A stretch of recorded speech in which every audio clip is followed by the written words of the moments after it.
In this video, we're going to talk about image and gender because the authors kind of bring this up for a couple of pages in there, and I'm sure that maybe you have some questions about that, so let's talk a little bit about this.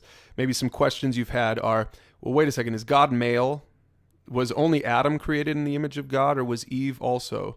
And what are the implications in gender roles today? The authors touch on this, and so let's do that just quickly in this video. They say this: while God is not engendered, he does reveal himself as Father and comes to us as the God-man Jesus Christ. Nonetheless, he makes both men and women in his image. Practically, this means that though they are in some ways different, the man and woman are equal in dignity, value, and worth by virtue of the fact that they are equally God's image bearers. And so the authors say God is not engendered. That means he's not male or female, even though he reveals himself as Father. That's how he names himself for us. But that doesn't mean he is a man. You shouldn't think of him like that. He's not male or female. God is spirit. And then also the authors point out that man and woman are equal in dignity, value, and worth.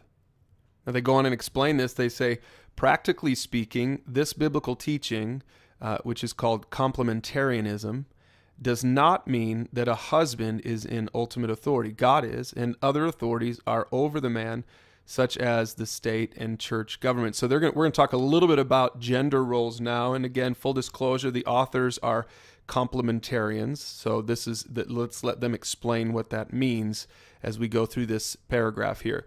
It says, nor does it mean that a wife does not have independent thoughts or seek to influence her husband or must obey her husband's command to sin or is less intelligent or competent than her husband. What it does mean is that a husband and wife are equal with complementary roles, like a left and right hand work together, though one is dominant. So that's how they view the gender roles. It does mean that wives are supposed to submit to their husbands, like Jesus does to God the Father.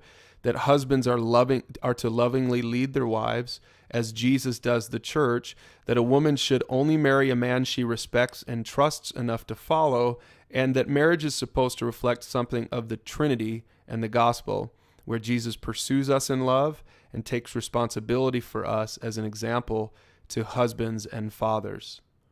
Now, maybe you look at this paragraph and it just went over your head and it doesn't really mean very much to you, but some people maybe are reading this and thinking, I've always wondered about this. Maybe you grew up in a church, or you know people who have a different view of the role of husband and wife, and this is the perspective of the authors. Again, it's called complementarianism, and it has something to do with the way we were created. And so why don't you hit pause right here before you go on to the next video and talk about these questions before you move on.